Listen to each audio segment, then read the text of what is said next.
Welcome to another edition of Around with Randall, your weekly podcast on making your nonprofit more effective for your community. And here is your host, the CEO and founder of Hallett Philanthropy, Randall Hallett. Thank you hopefully again, for joining me, Randall, here on Around with Randall. We're going to talk on this podcast episode about the concept of power and sometimes the way in which it's affecting our lives in the nonprofit world. And I'll draw upon three independent, separate situations, but ending up in the same conversation about how to better advocate for a particular position or a particular situation and how to get out of it to benefit everyone. And all three examples are about, at the end of the day, who has power to make decisions. How do we influence that? How do we help ourselves better position what we need, what we want, as well as look like a collaborative partner in the process?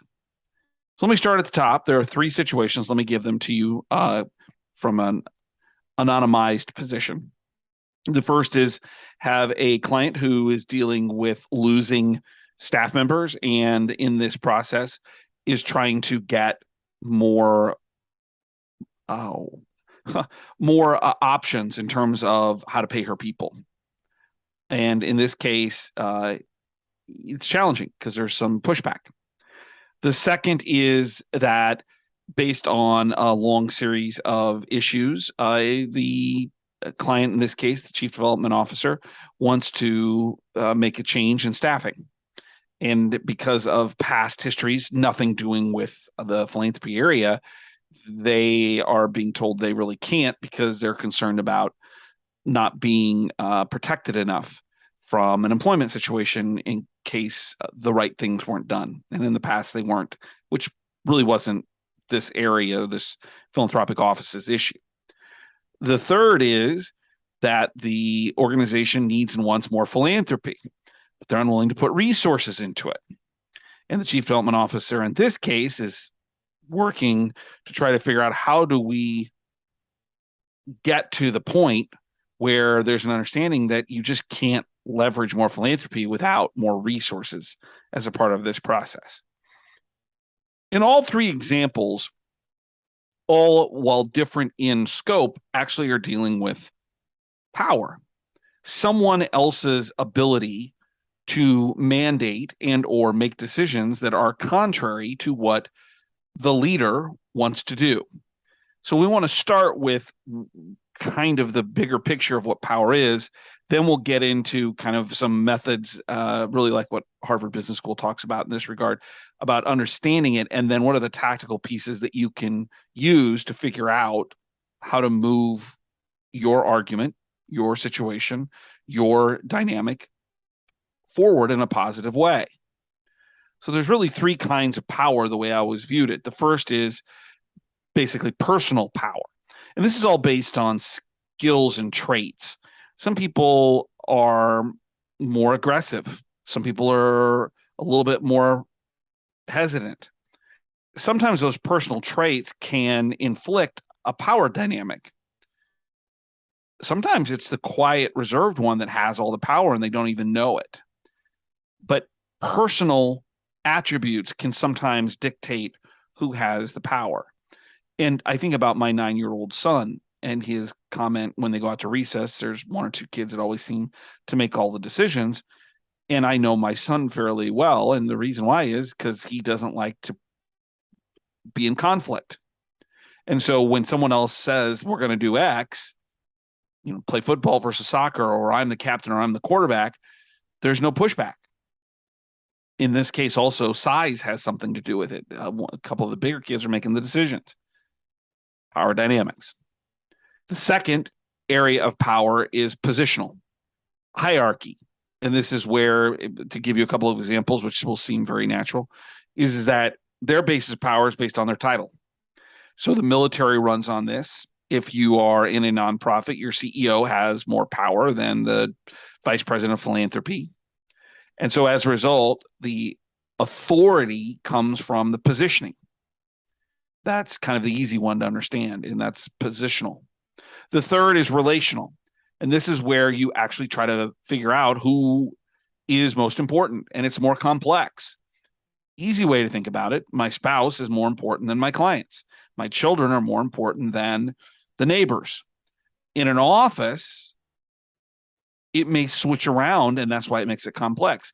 In one moment, the relational needs of what you're trying to do might dictate you have a stronger influence on one versus the other. Or if you're looking for something, maybe you prioritize the relationship of that person over this person because it gets you to your goal of what you need or what you want.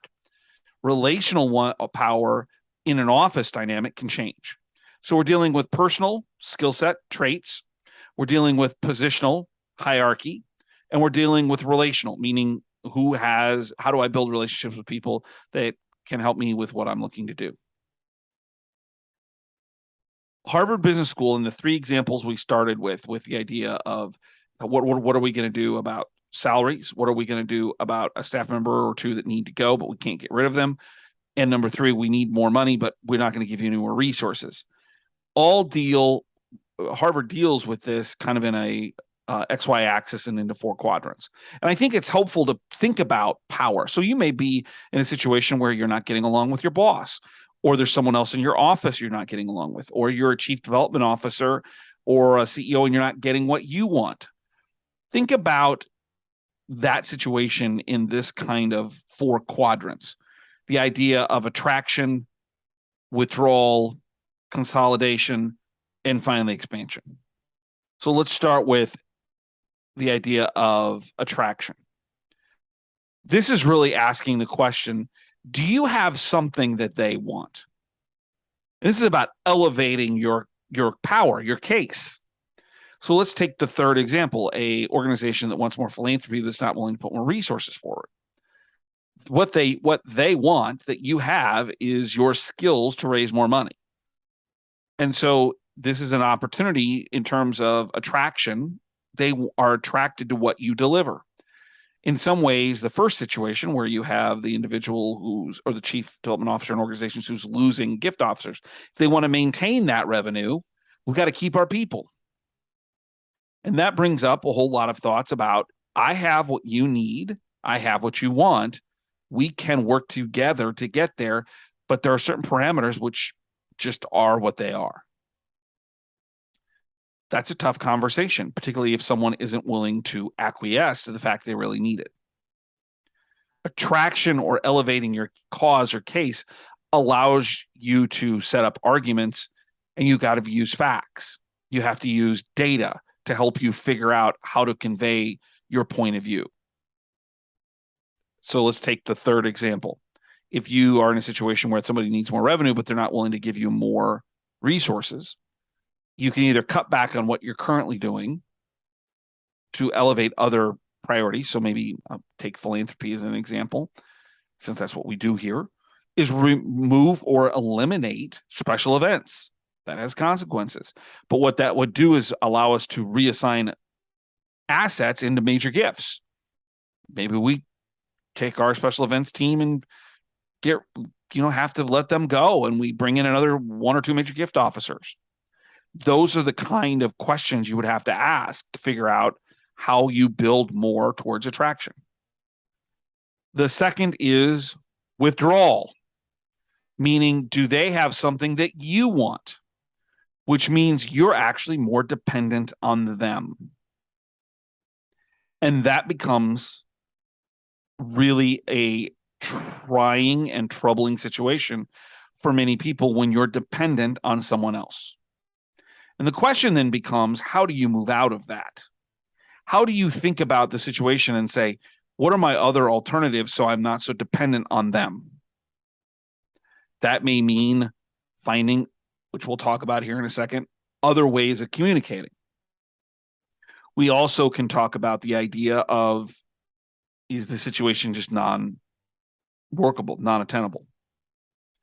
Dependence is scary because it puts your faith and your outlook, production, success in other people's hands. The ultimate idea of dependence to me is very candid, is my marriage. I'm dependent on my wife for many things, including moral support, including being the person I trust most.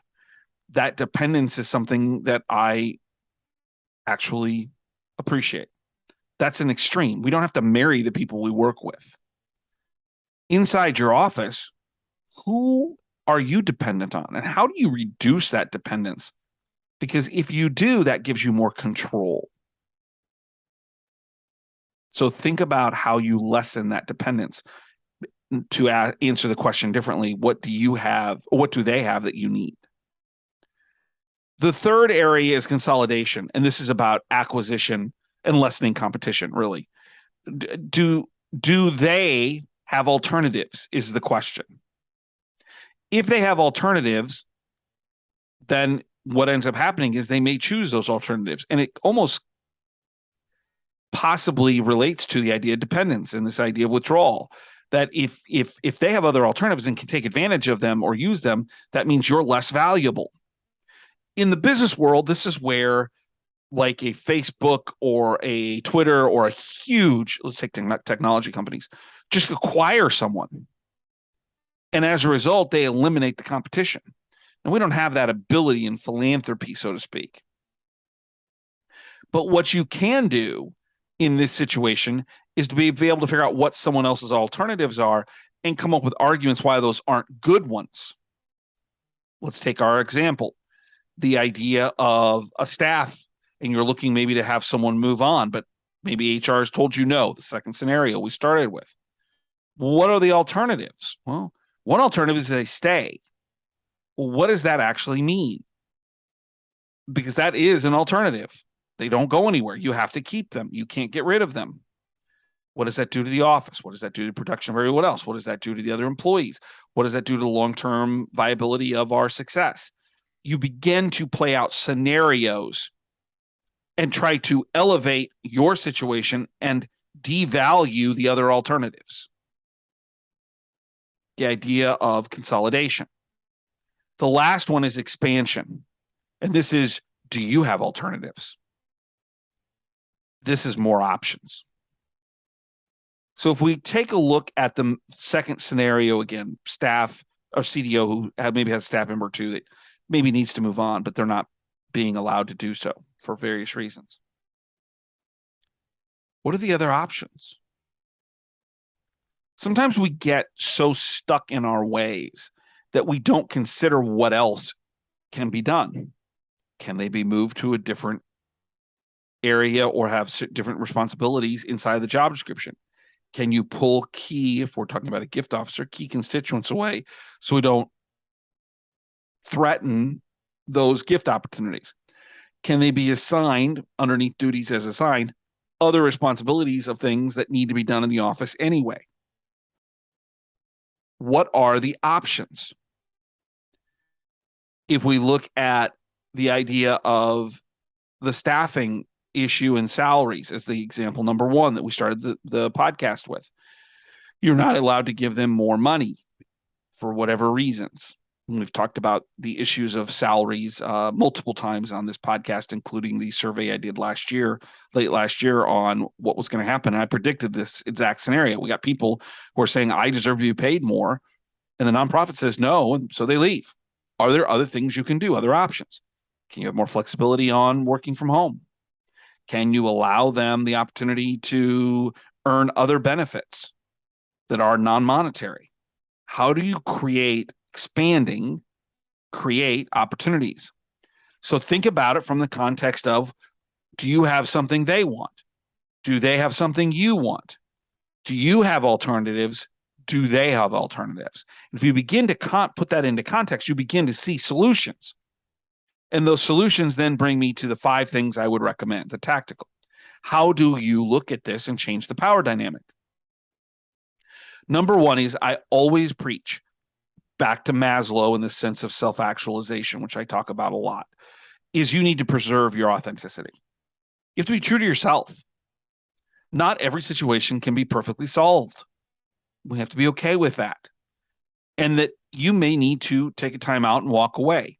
I've had a number of conversations with chief development officers over the last 6 months where they're frustrated and they're angry and they're mad. I've had the same conversations with gift officers who are like, this, what they're doing isn't right. And I keep saying, go take a time out.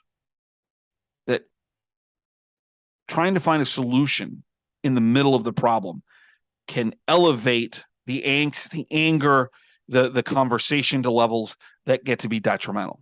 Sometimes it's best to go take a walk, or to go home for the day, or to go get something to drink.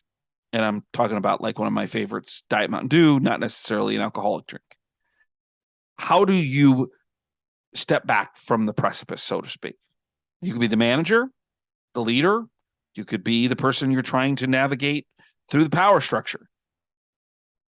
In that same authenticity, I also advise, try to put yourself into the person's shoes to figure out why and where they're coming from. So preserving your authenticity is important. Number 2, try to cultivate a level of empathy for you, for your situation. That doesn't mean whine and complain. What that means is staying calm, trying to stay non-emotional, trying to be logical if at all possible. The more you look like a whiner, the more you look like you're not professional, the less empathy you're going to create for yourself, and quickly. Creating and cultivating empathy is about professionalism and sticking to the facts if at all possible. Number 3 is prioritize accountability. What is it that you're willing to do that's going to help the situation? What is it that you want or need from them? How specific can you be? What is the timeline that you need? What are the cause and benefits or inputs and outputs that are reasonable? How do you use data to show this isn't logical? The third example where we started, where the foundation is being asked to raise more money but not giving you more resources. They've had to bring in data to say, look, here are the averages. If we don't increase our resources, people or whatever, we just aren't going to raise more money, or not a lot of money, the kind of money you're talking about. And using that sense of accountability, the accountability in this piece is outside data. Well, we're beginning to have different conversations now. But I would give credit to that chief development officer, is they were able to create empathy, and they were able to be authentic to themselves by being calm and just laying out the circumstances. And there were some times where I said, you need to take a deep breath. It's okay. Number 4 is, particularly as we move into, I think, particularly in 2023, some possible waves in the economy, difficult economic times, you're going to have to be more comfortable with conflict. People's answers or possible solutions are going to be diminished because of the resources that they don't have that they used to. And that's going to become more of a challenge. You're going to have to become more used to conflict inside an office or inside the organization. You're going to have to find a way to release that frustration, and you're going to have to pick your battles. Power dynamics is sometimes realizing it's okay to give up 1 today if I can get 2 tomorrow. That's a matter of understanding the bigger picture in those power dynamics. What is it that you can get tomorrow that you can't get today? What would you give up to get more? So picking those battles is really important. Number 5 is creating alliances. Are there other people in similar situations? Can you learn from others? Can you bring others into the conversation that can back your point of view? If we're dealing with HR and with the issues of either having someone leave or salaries and compensation, are there others going through the same thing that we can say, look, why don't we listen to what some other people are going through so we can better understand it's just not us? There are ways in which you can get a collaborative alliance that can be helpful to you. Lastly, and this isn't number 6, but at the end of the day, if things just don't work, it may be time to go. Look for another option. But I don't use that very often. I think we have a responsibility as leaders to try to work through, not fight through, work through the challenges. So your tacticals are preserve your authenticity, be yourself, cultivate that empathy, be calm and be logical, prioritize that sense of accountability. What am I going to do? What are you going to do? What do we need to do together? Become more comfortable with conflict and understand that it's a natural thing and we may have to pick our battles. And lastly, bring in others that are going through similar things or that can be supportive of your point of view. That's how you start shifting the power dynamics in different relational, business, professional situations. It's how you can become more effective at what you need to get the job done. I want to thank you every single time for listening to this particular podcast today on power, but we do a million of them, one a week coming out, and I would love to hear from you. So email me at podcast@hallettphilanthropy.com if you have a subject you want me to address, or if you want to just tell me you don't like something, that's okay as well. I'd love to have your feedback. And if you're listening to this on Apple or Downcast or Spotify or iHeartRadio or even watching it on YouTube, leave a comment, forward it to a friend, make it more valuable, because this is the classroom of the 21st century. How do we help each other get better at what we need to make our world a better place? Lastly, don't forget to read the blogs, 2 a week, 90-second reads at Hallett Philanthropy. There's an RSS feed so you can get it coming right into your inbox every Tuesday and Thursday. Don't forget that you are doing something that's really important. It's a complicated time. It's not easy. There's a lot of moving pieces in our nonprofit world, and it's going to get a little more bumpy. But the important thing is you realize you're making a contribution. You're important to what's going on, and you can be a difference maker because you have been in the past and you will be in the future. My favorite all-time saying, some people make things happen, some people watch things happen, then there are those who wondered what happened. We are people who make things happen. We partner with people who make things happen, our donors, community leaders, and others, board members and such, to make a difference. Philanthropy, love of mankind, to change the world for the people and things that are wondering what happened. And I can't think of a more worthy way of spending a life. Appreciate your time. Thanks again. And we'll look forward to seeing you again right back here on Around with Randall. Make it a great day.